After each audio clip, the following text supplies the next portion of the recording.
Buenos días a todas y a todos. Mi nombre es Vicente Monleón Oliva. Soy doctor en investigación en didácticas específicas por la Universidad de Valencia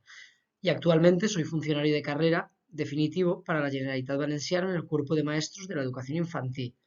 A su vez, soy preparador de oposiciones en la Academia Innova Opositando y coordino y llevo a cabo una serie de talleres con personas adultas en la Asociación Tres Forques de Valencia por medio de la empresa EP Servicios Educativos. Y en esta ocasión voy a compartir con todos y con todas ustedes, para el primer Congreso Iberoamericano LGTBIQ+, que suene a bóveda, Transitar, Educar, Artes y Cultura Visibles, una comunicación la cual lleva por título Visibilidad del colectivo LGTBIQ+, a través de personajes televisivos españoles. Aquí no hay quien viva, como estudio de caso. En esta diapositiva les presento el índice que va a seguirse a lo largo de toda la comunicación y comenzamos por el marco teórico, asentando los cimientos de la propia comunicación en el concepto de cultura visual. Esta se entiende como el conjunto de imágenes fijas o en movimiento que transmiten una serie de discursos. De hecho, se destaca una definición literal de la publicación de Fernando Hernández. A su vez, también se comparten una serie de características indispensables a las que atiende este concepto, como es el de imagen. La cultura visual es un conjunto de imágenes. También la influencia, porque estas imágenes generan una influencia y un impacto en las personas que las reciben, o bien activa o bien pasivamente. Y finalmente la cotidianidad. Precisamente esta influencia es notoria en el colectivo de personas que las reciben debido a que son transmitidas dentro de su propia cotidianidad.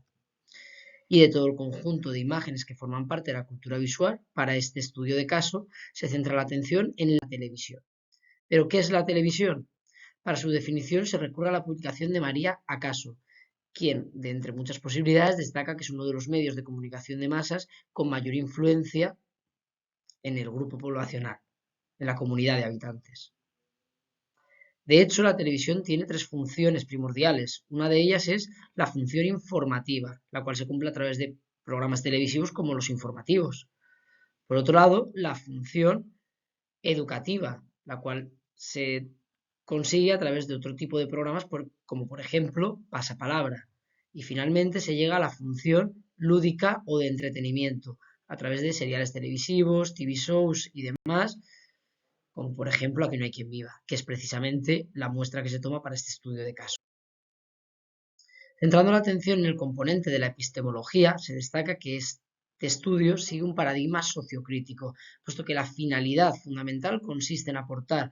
información y documentación que contribuya al progreso social, es decir, que repercuta positivamente en la evolución de la comunidad de habitantes. Para ello, se centra la atención en la metodología cualitativa. El conjunto de métodos cualitativos son aquellos que permiten adentrarse en una serie de aspectos que afectan a esta comunidad de habitantes, analizando sus discursos, mensajes, palabras, de una manera cualitativa. Las investigaciones cualitativas, de todas ellas, se utiliza para este estudio de caso la investigación basada en imágenes, puesto que se analizan aquellos discursos, mensajes, estereotipos y demás que se transmiten a través de un conjunto de imágenes producidas para un serial televisivo. Pero también se atiende a la metodología cualitativa de la historia de vida, puesto que a partir de unos personajes ficticios, como son los personajes o la comunidad de vecinos del serial Aquí no hay quien viva, se analiza su propia idiosincrasia como personajes. Y en última instancia, el estudio de caso, que se centra la atención en un ejemplo muy concreto, como es una única serie de televisión española. El método seguido consta de dos partes. En primer lugar, una revisión crítica, partiendo de la definición de conceptos y del análisis del marco teórico, se genera una mirada crítica con respecto al consumo activo de este serial televisivo, para poder llegar a una revisión cinematográfica a partir de la selección de unas variables de estudio y de un consumo activo del producto televisivo, se genera una reflexión al respecto. La muestra, como ya les iba anticipando, es la serie de televisión Aquí no hay quien viva. Grosso modo, esta se compone de 5 temporadas, un total de 91 episodios, producido o difundido a través del medio de Antena 3,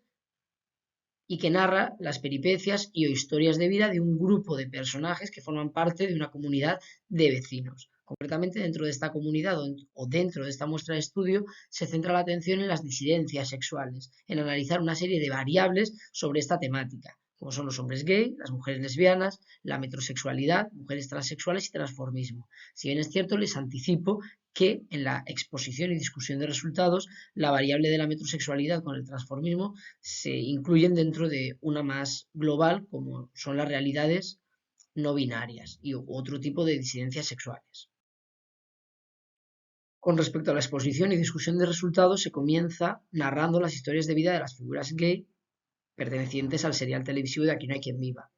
Desde la primera temporada se advierte la historia de vida de una pareja homosexual, la cual se compone por Mauricio y Fernando, que aunque es todo un referente para la televisión española, que hasta la fecha no había habido unos personajes principales en un serial televisivo que narrara este tipo de diversidad sexual, todavía aparece de una manera muy estereotipada, puesto que mientras que Mauricio ostenta la feminidad de la relación, es Fernando quien se relaciona con la masculinidad, tal y como se comparte una gran cantidad de episodios y sobre todo una constante que se mantiene a lo largo de las temporadas. Una de las temáticas introducidas con respecto a la historia de vida de estas personas es la vinculada con la adopción y o posibilidad de formar una familia. En la primera temporada ya se advierte uno de los capítulos en los que un niño es abandonado en la propia comunidad de vecinos y en lugar de comunicar la situación a las fuerzas del Estado u otras situaciones posibles, deciden quedárselo y cuidarlo entre ellos y ellas. Si bien es cierto, a Fernando y a Mauri les plantean una serie de inconvenientes y o de barreras para poder enfrentarse a dicha situación únicamente por su condición. Esta situación va evolucionando, puesto que es en la tercera temporada cuando, tras haber superado una ruptura esta pareja y generar una nueva relación, una continuidad de la misma, deciden adoptar un menor. Finalmente, también se manifiesta este componente de la diversidad familiar a través del descendiente que tiene Mauricio con una de sus amigas, que es Beatriz. En este caso, a través de una inseminación artificial. Posteriormente, se centra mucho más la atención en este otro personaje, quien también manifiesta una disidencia sexual. Pero también se comparte un estereotipo vinculado a las figuras gay, como es la temática de la prostitución masculina o sobre todo del componente sexual sumamente estereotipado que se presenta o que se vincula con dicha condición. De hecho, en uno de los capítulos, Beatriz contrata los servicios de un hombre de compañía para que acompañe a su amigo Mauricio a una de las bodas a las que ha sido invitado. Otro de los aspectos a destacar en relación a las historias de vida de las figuras gay es la posibilidad de materializar su relación amorosa a través del matrimonio.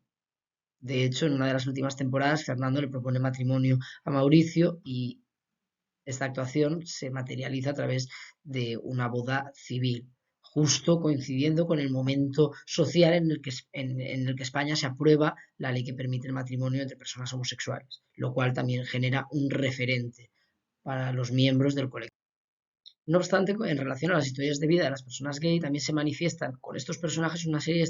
de estereotipos que es necesario de construir. En primer lugar, en la temporada número 1 hay un capítulo en el que uno de sus vecinos le pide a Fernando y a Mauri que les deje ver con ellos el partido final de su equipo de fútbol, a lo cual ellos tienen que prepararse porque, como uno de los estereotipos arraigados en personas dentro del colectivo, no pueden vincular uno de sus hobbies con dicha actividad.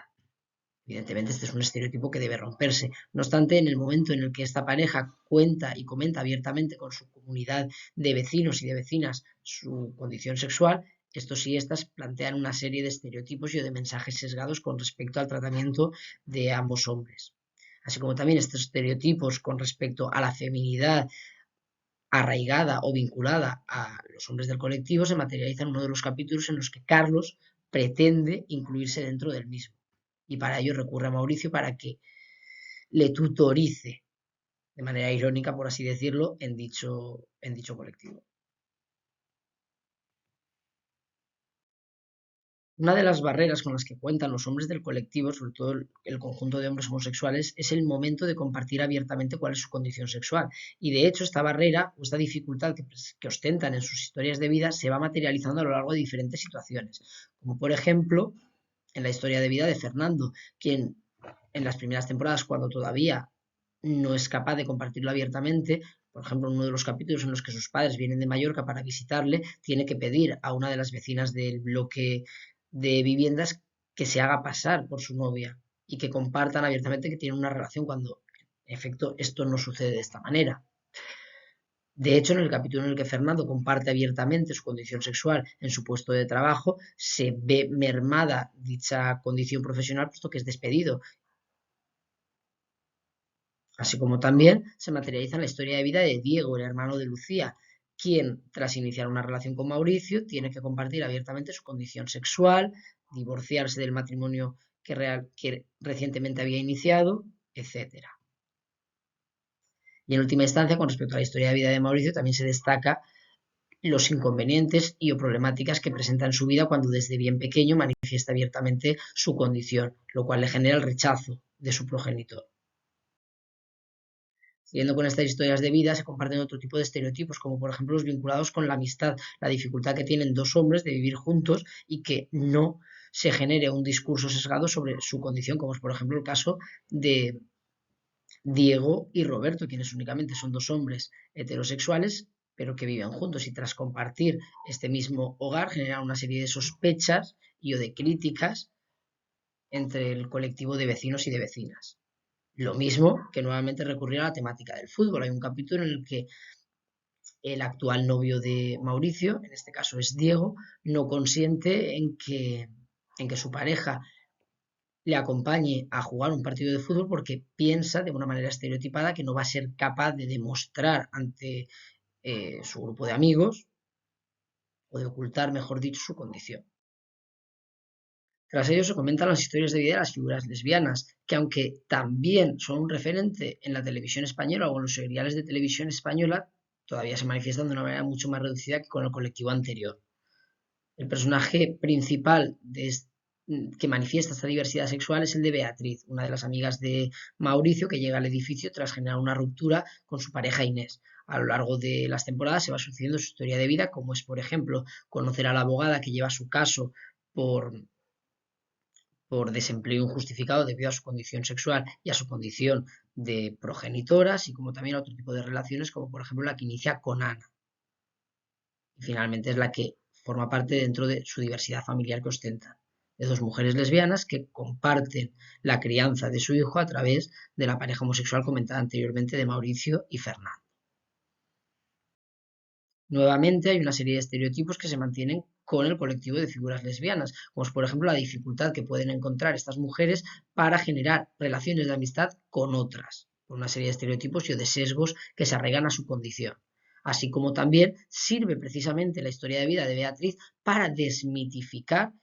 un mensaje sesgado, como es la falta de vinculación de estas mujeres con algún dogma religioso, como en esta ocasión la religión católica. De hecho, Beatriz forma parte de dicho dogma que aunque cuestionable, es una opción y una posibilidad que se permite utilizar en su propia creencia y su propia cotidianidad. Se sigue con las historias de vida de figuras o de mujeres transexuales. En este caso, todavía la muestra es mucho más reducida. En primer lugar, en la segunda temporada se advierte a través de la historia de vida de Yolanda, un antiguo amigo de Mauricio que tras someterse a una transición llega a convertirse en una mujer transexual, así como también en Raquel, una de las vecinas últimas en llegar al edificio, quien ostenta una condición de diversidad sexual relacionada con la transexualidad, narrando también muchas de las problemáticas y o de las diversidades y o dificultades que se cuentan en su propia existencia debido a su condición. Finalmente, se narran las historias de vida de otras disidencias sexuales, como por ejemplo el transformismo relacionado y asociado con el progenitor de Fernando, quien en este primer capítulo comenta abiertamente a su hijo en privado y en ausencia de su mujer la predisposición y gusto que siente por vestirse de mujer y realizar un espectáculo de transformismo en su ciudad natal, así como también a través de Mariano, el padre de Emilio, quien a partir de la tercera temporada comienza a mostrarse abiertamente como hombre metrosexual, es decir, un varón heterosexual quien siente una gran afinidad y preocupación por sus cuidados físicos, capilares, vestimenta, etcétera, generando también una deconstrucción de las masculinidades y feminidades y generando unas sinergias entre ambas. Para finalizar, les presento el listado de referencias bibliográficas que se han utilizado, así como también de las cinematográficas. Únicamente me queda darles muchas gracias por su atención y comentarles que para cualquier tipo de duda, consulta, estaré encantado de resolvérselas o bien a través de los canales y medios que facilita el Congreso o bien a través del correo electrónico que les comparto en esta diapositiva.